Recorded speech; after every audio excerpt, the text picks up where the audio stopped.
बिस्मिल्लाहिर्रहमानिर्रहीम। गुमनाम हीरो के मुअज़्ज़ज़ नाज़रीन, अस्सलामु अलैकुम। दोस्तों, लाइक ज़रूर कर दिया करें, शुक्रिया। आइए चलते हैं कहानी की तरफ। उधर मेरा आदमी भी फिसल कर गिर पड़ा। वो उठ ही रहा था कि झील से एक मगरमच्छ बाहर आया। उसने मुंह खोलकर मेरे आदमी की दोनों टांगे मुंह में ले ली। मेरे आदमी की ऐसी चीखें निकली कि दिल दहलने लगा। मगरमच्छ उसे अपने साथ पानी में ले गया। मैंने उसे चीखते और तड़पते और पानी में गायब होते देखा। उधर सूबेदार ने मेरे आदमी को उठने की मोहलत नहीं दी थी। दाग के एक ही बार से उसका सर काट कर अलग कर दिया था। मेरा रिवॉल्वर खाली था। मैं खंजर से दोनों का मुकाबला नहीं कर सकता था। वो दोनों बक्स के पास खड़े होकर अपने आदमियों को आवाजें देने लगे और मैं छुप छुप कर वहां से चल पड़ा। मैंने उस वक्त नहीं सोचा था। आज ख्याल आता है कि खुदा चोरों डाकुओं की मदद नहीं किया करता। मगरमच्छ हवालदार की तरफ न गया, एक डाकू को अपने साथ ले गया। मेरे दूसरे आदमी को भी मगरमच्छों के पेट में जाना था। वन मंदिर तक 15 में से हम सिर्फ 7 आदमी पहुंच सके और खजाने का सिर्फ एक बक्स और चंद एक थैलियां पहुंचाई जा सकी। ये माल मंदिर में न रखा गया बल्कि उस जगह पहुंचा दिया गया जहां कश्ती को लूटने के बाद मैं वापस आया था तो मुझे रानी के पास ले गए थे। ये एहतियात इसलिए की जाती थी कि पुलिस या फौज बान मंदिर में आ जाए तो वहाँ कुछ भी न मिले और इसे वीरान खंडर समझ लिया जाए। वहाँ किसी ने भी मरने वालों का मातम न किया। रानी ने मुझसे पूछा कि कोई जख्मी जिंदा तो नहीं छोड़ आए। मेरे शायद कोई हिस्स बेदार हो गई थी। मैंने रानी को बड़े गौर से देखा। मैंने महसूस किया कि इस औरत के हुस्न में कोई और तासर है जो मैं समझ नहीं सकता कि क्या है। क्या देख रहे हो? उसने पूछा। तुम क्या हो रानी? मैंने पूछा। यही बता दो कि मैं क्या हूँ। क्यों पूछ रहे हो? उसने ऐसी मुस्कुराहट से कहा जिसने मुझे मोम कर दिया। अगर हम रूहें हैं तो ओह पगले खानू। उसने लपक कर मुझे अपनी आगोश में गिरा लिया। कहने लगी, अभी तुम आधे रात से वाकिफ हुए हो। मैंने अपने साथियों को मरते देखा है। मैंने कहा, एक साथी को मेरे अपने साथी ने सर में गोली मारकर मारा है। एक को मैंने मगरमच्छ के मुंह में चीखते तड़पते और गायब होते देखा है। मैंने अपने रिवॉल्वर से अपने जैसे इंसान मारे हैं। इस खून ने शायद मुझे बेदार कर दिया है और ऐसे लगता है जैसे मैं अच्छा भला जीता जागता इंसान हूँ। तुम भी इंसान हो। अगर हम इंसान ही हैं तो क्या तुम मुझसे भाग जाओगे? शायद नहीं। मैं तुम्हें यहाँ से जाने नहीं दूंगी। उसने कहा, अगर चले जाओगे तो ना इंसान रहोगे ना इंसान की रूह, दरमियान में भटकते रहोगे। हो सकता है तुम्हें कुत्ते का रूप दे दिया जाए या गीदड़ का। हो सकता है तुम एक टांग से महरूम हो जाओ और बाकी उम्र बैसाखियों पर गलियों में भीख मांगते फिरो। तुम अंधे भी हो सकते हो। मेरा कहर बड़ा ही जालिम है लेकिन मेरी मोहब्बत में इतनी ताकत है कि तुम यहाँ से नहीं जा सकोगे। उसने मुझे अपनी आगोश में उठाकर अपने सामने बिठा लिया। हम जमीन पर बैठे थे। उसने मेरा चेहरा अपने हाथों में ले लिया और आंखें मेरी आंखों में डालकर बोली, मेरी आंखों में देखो, टिकटिकी बांध के देखो, तुम्हें नजर आ जाएगा कि तुम क्या हो। मैं उसकी आंखों में देखता रहा। इतनी खूबसूरत और जादू भरी आंखें रानी के सिवा और किसकी हो सकती थीं? उसके होंठों पर हल्की सी मुस्कुराहट थी। वो आंखें झपक नहीं रही थी। उसकी 2 उंगलियां मेरी पेशानी पर हिल रही थीं। वो अपने अंगूठे मेरी कनपटियों पर आहिस्ता आहिस्ता मल रही थी। जरा ही देर बाद मुझे ऐसे लगा जैसे मेरे सामने जो चेहरा है वो रानी का नहीं मेरा है। मेरे होंठ हिल रहे थे और मुझे अपनी आवाज सुनाई दे रही थी। मैं नहीं जाऊंगा। मैं कह रहा था, मैं शैतान का चेला हूँ। बान मंदिर मेरा घर है। फिर रानी की आंखें और मुस्कुराहट फैलने लगी और इसके बाद हमारी रूहें एक जिस्म बन गईं। मुझे याद नहीं कि मैं कितनी देर सोया या कितनी देर बेहोश रहा। मैं होश में आया तो याद करने लगा कि क्या हुआ था और कब हुआ था। फिर आहिस्ता आहिस्ता याद आने लगा कि मैंने 15 आदमियों के साथ रेलगाड़ी में डाका डाला था। वो सारी वारदात याद आने लगी। मेरे साथी जिस तरह मरे वो भी याद आया लेकिन मैंने कुछ भी महसूस न किया, न अफसोस हुआ, न पछतावा हुआ। मैं ज़हन पर जोर देता हूँ तो भी याद नहीं आता कि कितने दिनों बाद हमारा लूटा हुआ माल बन मंदिर के इस गारनुमा कमरे में पहुंचा दिया गया था जिसमें साधु मुझे ले गए थे। एक रात रानी ने मुझे बुलवाया। मैं अपने कमरे में पड़ा हुआ था। शैतान की इबादत हुई थी। मैं बुरी तरह थक गया था। गुनाहों की उस रात ने हड्डियां तोड़ दी थी। मुझे याद नहीं रहा था कि मैं किस वक्त सोया और किस वक्त जागा था। मैं जाग कर भी सोया ही हुआ था। रानी के बुलावे पर मैं चला गया। वो अपने कमरे में बिस्तर पर बैठी थी। उसके कमरे में सजावट थी और उसका बिस्तर बड़ा नरम था। मेरे सिवा वहाँ किसी मर्द को जाने की इजाजत नहीं थी, लेकिन उस रोज वहाँ एक मर्द मौजूद था। दरवाजे की तरफ उसकी पीठ थी। वो रानी के आगे दोजानू बैठा था। रानी ने मुझे इशारा किया कि मैं वहीं रुक जाऊं। मैं रुक गया। उठो, रानी ने उस आदमी से कहा जो उसके सामने बैठा था। वो उठा तो रानी ने कहा, पीछे मुड़ो और इस आदमी को अपना नाम बताओ कि तुम यहाँ क्यों आए हो। वो आदमी जब पीछे मुड़ा तो मुझे झटका सा लगा। वो इंस्पेक्टर मंसूरुल हसन था। उसने देहाती बंगालियों जैसे कपड़े पहन रखे थे। वो मुझे देखकर मुस्कुराया और हाथ आगे करके मेरी तरफ बढ़ा। ओ मोहम्मद खान, इंस्पेक्टर मंसूर ने खुशगवार लहजे में कहा, मुझे जानते हो ना, मेरा नाम मुन्ना है। मैं शैतान का चेला हूँ। मैं 400 साल बाद यहाँ आया हूँ। मैं वही करूँगा जो रानी मुझे हुक्म देगी। मैंने हैरत से रानी की तरफ देखा। उसने ताली बजाई। एक आदमी दौड़ता आया। रानी ने उसे कहा कि वो मंसूर को ले जाए। मैं देख रहा था मंसूर उस आदमी के साथ ऐसे ही सदाए हुए जानवरों की तरह चल पड़ा जिस तरह मैं यहाँ आया तो जो कहे चलो उसके साथ चल पड़ता था। तुम हैरान हो रहे हो खानू, रानी ने कहा। मुझे खुशी है कि तुम हमारी दुनिया में बेदार होना शुरू हो गए हो। ये तुम्हारी अपनी दुनिया है। तुमने पहचान लिया है कि ये पुलिस का इंस्पेक्टर मंसूर है। तुम्हें याद होगा कि एक बार तुम जिंदा इंसान के रूप में रात को मंदिर में आए थे तो एक आवाज ने कहा था कि इंस्पेक्टर मंसूर से कहना कि जो रूह मट्टी के बुत से आजाद हो जाती है उसे तुम हथकड़ियां नहीं डाल सकते। लेकिन ये शख्स गुमराह रहा। ये रूहों को हथकड़ियां लगाने के लिए यहाँ आता रहा। आखिर मैंने इसे मट्टी के बुत से आजाद कर लिया और इसे यहाँ ले आई। इसे गौर से देखा तो मैंने इसे पहचान लिया। 400 साल पहले ये मुसलमानों की फौज में अफसर था। इसने इसी खित्ते में 2 लड़ाइयाँ लड़ी थी और तीसरी लड़ाई में मारा गया था। 400 साल बाद मैंने इसे पुलिस इंस्पेक्टर के रूप में देखा। मैंने इसकी नीयत देखी तो इसे घोड़े से गिराकर मार दिया और इसे इसी देहाती लिबास में यहाँ ले आई हूँ। मंसूर मर चुका है। हाँ, रानी ने कहा। तुमने इसकी रूह नहीं देखी। मैंने उसे मुन्ना का नाम दिया है। अब ये भी तुम्हारा खादम होगा, लेकिन कुछ दिन इससे दूर रहना। जब तक मैं न कहूँ इससे नहीं मिलना। मंसूर की मौत की खबर सुनकर मुझे बहुत खुशी हुई। एक आदमी दौड़ता हुआ कमरे में दाखिल हुआ और घबराई हुई आवाज में कहने लगा, उधर लड़ाई हो रही है। मौजम हाथ में दाल लिए खड़ा है। कहता है ये सब मेरा हिस्सा है। उसने बक्स पर पांव रखा हुआ है। कोई इसके करीब नहीं जाता। खानू, रानी ने मुझे कहा, तुम्हारे बगैर उसे कोई नहीं संभाल सकता। वो उठी और बोली, मेरे साथ आओ। तुम्हारी बादशाही में इतनी जुर्रत कोई नहीं कर सकता। वो मुझे मंदिर के उस वसी कमरे में ले गई जहां हम इबादत किया करते थे। वहां मैंने ये मंदिर देखा कि एक हट्टा कट्टा आदमी जिसका नाम मौजम बताया गया कमरे में इस तरह खड़ा था कि उसने एक पाँव एक बक्स पर रखा हुआ था और उसके हाथ में बड़े साइज का दा था जो दरअसल कोई 4 इंच चौड़े ब्लेड वाली तलवार थी। इसकी नोक नहीं थी। आगे से भी कसाई के बड़े छुरे की तरह चौड़ी थी। 7-8 आदमी दीवार के साथ खड़े थे। 2 के हाथों में रिवाल्वर थे, बाकी सब के पास खंजर थे, लेकिन इन सब के चेहरों पर खौफो हरास था। मौजम की जसामत मुझसे मिलती जुलती थी। मैं हैरान इस पर हुआ कि बूढ़ा, जिसे सब बंगाली जुबान में वो जो इबादत के लायक है कहते थे, एक कोने में खड़ा था। खानू, बूढ़े ने मुझे कहा, मौजम को समझाओ, ये गद्दारी कर रहा है। कहता है ये पूरा बक्स मुझे दे दो। मैं नहीं कहता कि मुझे दे दो।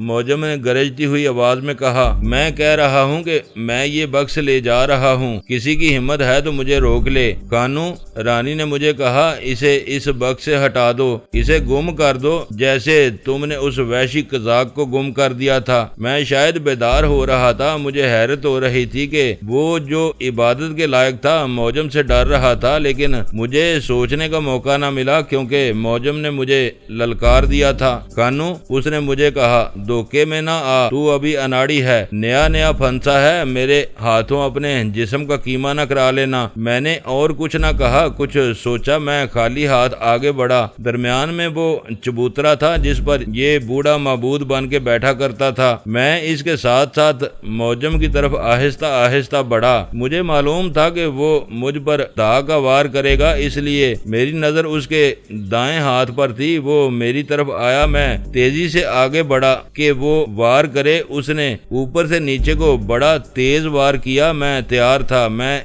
एक तरफ हो गया। दा चबूतरे के किनारे पर लगा। मुझे अंदाजा था कि उसे संभलने में 5-7 सेकंड लगेंगे। वो आगे झुक गया था। मैंने उछलकर उसके पहलू में इतनी जोर से ठोड मारा कि वो 3-4 कदम परे जा पड़ा और उसका दा उसके हाथ से छूट गया। वो आहिस्ता आहिस्ता उठने की कोशिश करने लगा। मैंने उसकी कनपटी पर ठोड मारा, वो बेहोश हो गया। मैं उसे उठाकर सर से ऊपर ले गया और फर्श पर पटक दिया। अब उसका जिस्म हरकत भी नहीं करता था। मैंने उसे एक बार फिर उठाया और सर से ऊपर ले जाकर पटका। इतनी बुलंदी से पत्थरों के फर्श पर पीठ के बल गिरकर वो जिंदा नहीं रह सकता था। उसके मुंह से खून निकलने लगा और वो मर गया। बूढ़ा दौड़कर मुझ तक आया और मेरा हाथ चूमकर बोला, मैं तुम्हें अपना खास चेला बनाऊंगा। मैंने उसे धक्का देकर कहा, तुम इबादत के लायक नहीं हो। रानी तेजी से आगे बढ़ी और मेरे दोनों हाथ अपने हाथों में लेकर कहने लगी, ये गलती ना करो, तुम अभी यहाँ के दस्तूर से वाकिफ नहीं हो, गुस्ताखी ना करो। तुमने वो मुकाम हासिल कर लिया है जो यहाँ किसी को नहीं मिलता। मेरे साथ आओ। रानी की मुस्कुराहट और उसकी आंखों में वो जादू था जो मुझे कुछ समझने की सलाहियत से महरूम कर देता था। मुझ पर ऐसा तिलिस्म तारी हो जाता था कि मैं ख्वाबो ख्याल की दुनिया में चला जाता और मुझ पर खुमार सा तारी हो जाता था। मैं उसके साथ चल पड़ा। मैंने देखा कि कमरे में जितने आदमी खड़े थे वो झुक गए थे, शायद वो मुझे ताजीम दे रहे थे। रानी मुझे अपने कमरे में ले गई। उसने एक पाइप निकाला, इसमें तंबाकू की शक्ल की कोई चीज डाली और पाइप मेरे मुंह में देकर उस चीज पर जलती हुई दिया सलाई रखी। मैंने काश पे काश लगाए और मैं रूहों की दुनिया से भी आगे निकल गया। मुझे अब याद नहीं रहा कि कितने दिन पहले या कितने दिन बाद फलां वाकया हुआ। मैं आपको वाकयात सुना देता हूँ। मैंने इंस्पेक्टर मंसूर और अरुणा को 2 मरतबा इकट्ठे देखा, लेकिन मैंने दखल अंदाजी न की क्योंकि रानी ने मुझे कहा था कि मैं उसके कहे बगैर इंस्पेक्टर मंसूर के साथ कोई बात न करूं। मैंने रानी से सिर्फ ये पूछा कि मुन्ना कहाँ रहता है। रानी ने बताया कि यहीं रहता है और अरुणा उस पर नजर रखती है। वो चूंकि इस दुनिया में नया नया आया है इसलिए उसे खूबसूरत साथ की जरूरत है। 2-3 रोज बाद शाम का वक्त था। मैं मंदिर के बाहर अकेला बैठा था। अरुणा को अपनी तरफ इस तरह आते देखा कि इधर उधर और मुड़ मुड़ कर पीछे देखती थी, जैसे चोरी छुपे आ रही हो। करीब आकर उसने हाथ से एक तरफ इशारा किया और वो उस तरफ जाकर बैठ गई। वहाँ झाड़ियाँ थीं, कोई देख नहीं सकता था। मैं उसके पास जा बैठा। मैंने तुम्हें बताया था कि मैं बदरू हूँ। उसने कहा, मैंने तुम्हें खबरदार किया था कि मैं तुम्हारे साथ जो बातें करूं वो रानी को ना बताना, वरना तुम्हारा अंजाम बहुत बुरा होगा। तुम अपने आप को ताकतवर समझते हो, लेकिन एक और ताकत भी है जिसके आगे तुम एक चींटी से ज्यादा कुछ भी नहीं। मैं तुम्हें तुम्हारे एहसान का सिला देना चाहती हूँ। कानू, यहाँ से अभी निकल जाओ। जाऊँ कहाँ? मैं कहती हूँ यहाँ से चले जाओ। उसने कहा, अगर रानी को बताओगे कि मैंने तुम्हें यहाँ से चले जाने को कहा है तो मेरा कुछ नहीं बिगड़ेगा। तुम ऐसे कैदी बना दिए जाओगे कि चूहे से बढ़कर तुम्हारी कोई हैसियत नहीं रहेगी। आज रात यहाँ कुछ होने वाला है। तुमने मेरी इज्जत बचाई थी, मैं तुम्हारी जान बचा रही हूँ, तुम्हें बहुत बड़ी मुसीबत से बचा रही हूँ। यहीं से पीछे निकल जाओ, मैं यहाँ ज्यादा देर रुक नहीं सकती। वो उठी और चली गई। मैं हैरान और परेशान वहीं बैठा रहा। कभी मेरा जहन साफ हो जाता और मैं सोचता कि अरुणा ने मुझे चले जाने को क्यों कहा है। कभी ख्याल आता कि रानी मेरा इम्तिहान ले रही है। सोचते सोचते जहन पर धुंध छा जाती और मैं अपने आप को रूह समझने लगता। सोच सोच कर मैं तंग आ गया और मंदिर के अंदर चला गया। अंधेरा हो गया था, दिए जल रहे थे। मैं आहिस्ता आहिस्ता चला जा रहा था कि रानी सामने से बड़ी तेज आती दिखाई दी। कहने लगी, उसने गद्दारी की है। किसने? अरुणा ने। रानी ने कहा, उसने मुन्ना को कहीं गायब कर दिया है। कहती है, मुझे मालूम नहीं कब और कहाँ गया है। मेरे साथ आओ खानू, मैं उसे सजा दे रही हूँ। मैं उसके साथ चल पड़ा। वो मंदिर के बाहर ले गई। एक जगह 3-4 दिए इकट्ठे जल रहे थे। हम वहाँ गए तो मैंने देखा कि अरुणा एक दरख्त के तने के साथ इस तरह बंधी हुई थी कि तने के साथ उसकी पीठ थी और तने के गिर्द रस्सी लिपटी हुई थी। दियों की रोशनी में उसका चेहरा पुरसुकून नजर आ रहा था। एक तरफ 5-6 लड़कियां खड़ी थी जिन्हें मैं अच्छी तरह जानता था। शैतान की इबादत की रात ये, और इन जैसी चंद और औरतें हमारे साथ होती थीं। वहाँ 4 आदमी खड़े थे जिनके हाथों में दांत थे। तुम सब जानते हो इसने क्या गद्दारी की है, रानी ने कहा और लड़कियों से मुखातब होकर बोली, तुम सब इसकी सजा देखना और शैतान से गद्दारी करने से पहले इस सजा को याद कर लेना। उसने दाह वाले एक आदमी से कहा, इस गद्दार की कमर से इसकी खाल उतारनी शुरू कर दो। अगर ये फिर भी ना बोले तो इसका एक पांव टखने से काट दो। चलो खानू, अरुणा ने बुलंद आवाज से मुझे कहा, तुम यहाँ से चले जाओ, यहाँ से गायब हो जाओ। खानू, दाह वाला आदमी अरुणा के पास जा खड़ा हुआ और उसकी कमर से साड़ी पकड़ी और खींचकर फाड़ डाली। अरुणा ऊपर से दरख्त के साथ बंधी हुई थी। मेरे सीने के अंदर ऐसे आवाज उठी जैसे बादल बड़ी जोर से गरजे हों। मैंने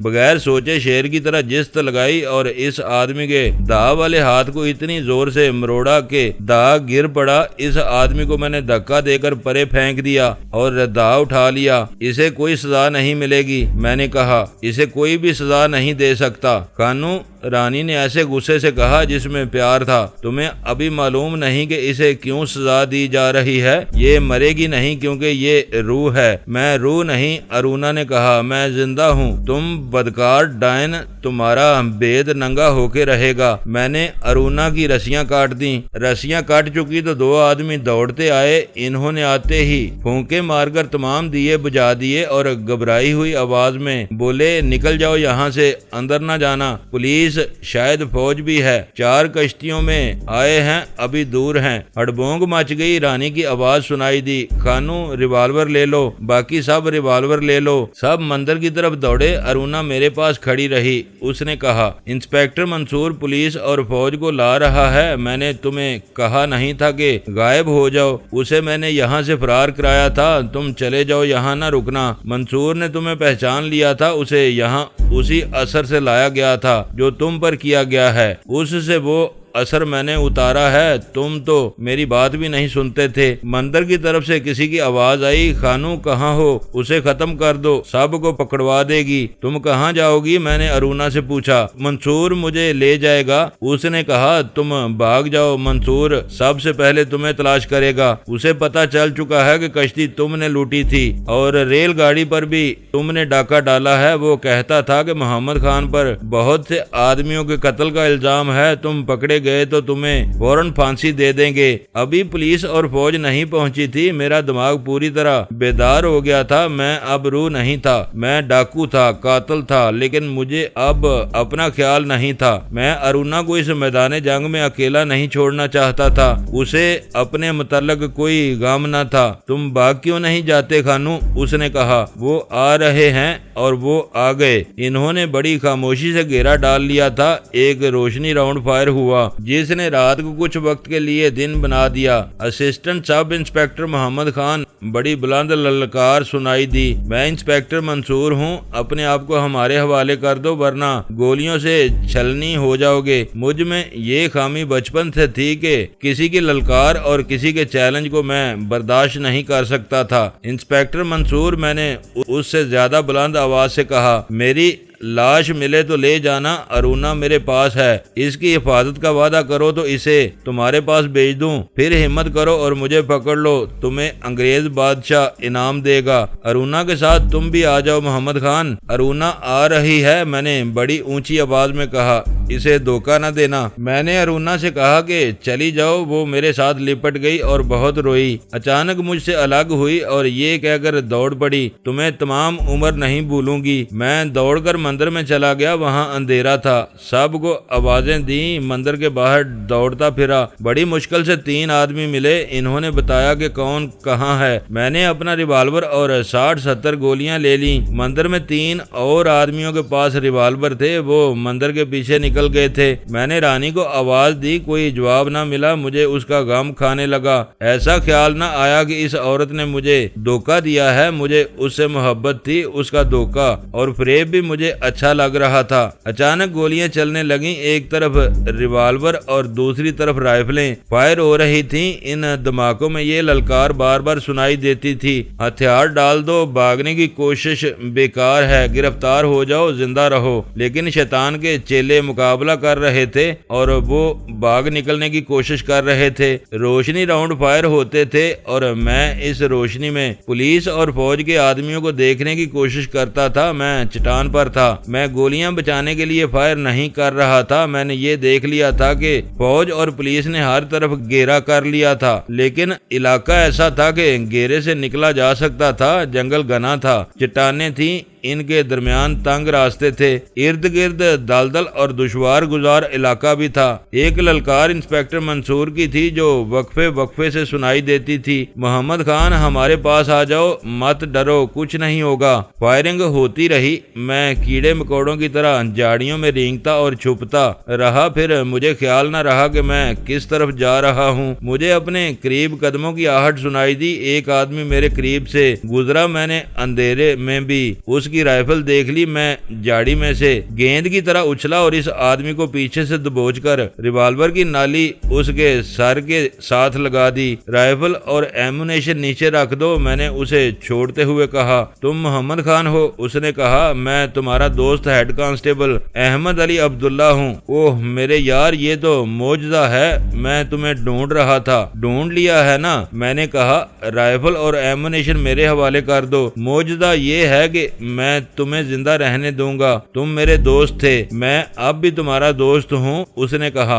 मैं तुम्हारे साथ रहूंगा। तुम नहीं जानते कि मैं तुम्हारा साथी हूँ। मैं रानी का आदमी हूँ। मैं बन मंदिर का आदमी हूँ। मेरे साथ रहो खानू। रानी ने तुम्हें यही नाम दिया था। चलो मेरे साथ। तुम चक्करबाज हो अहमद अली। मैंने कहा, पहले मंदिर में फंसाया, अब पुलिस के जाल में ले जा रहे हो। मुझ पर एतबार करो। उसने कहा, मंदिर के इर्द गिर्द इक्का दुक्का फायर हो रहा था। मैं वहां से 1.5 मील दूर था। अहमद अली मेरे साथ था। मुझे फांसी के तख्ते से बचना था। मेरे लिए फैसला करना मुश्किल हो गया कि मैं हेड कांस्टेबल अहमद अली अब्दुल्ला को कत्ल कर दूं या उसकी बात सुन लूं। मेरा जहन साफ हो गया था और मेरे दिमाग पर अब मेरा अपना कब्जा था। मैंने बन मंदिर का राज पा लिया था। मैंने शायद अपना राज भी पा लिया था। मैं यही कुछ बनना चाहता था जो मैं बन गया था, कातिल, डाकू और अब मफरूर। मैं यही कुछ सोचकर अपने गांव से निकला था कि पैसा कमाऊंगा, वापस आऊंगा और अपने बाप के कातिलों को कत्ल करके खुला फिरूंगा। दोस्तों वीडियो को लाइक जरूर कर दिया करें। ISI पाक आर्मी जिंदाबाद, पाकिस्तान पाइंदाबाद। मुअज़्ज़ज़ नाज़रीन, अपना ख्याल रखिएगा और अपने इस चैनल का भी शुक्रिया।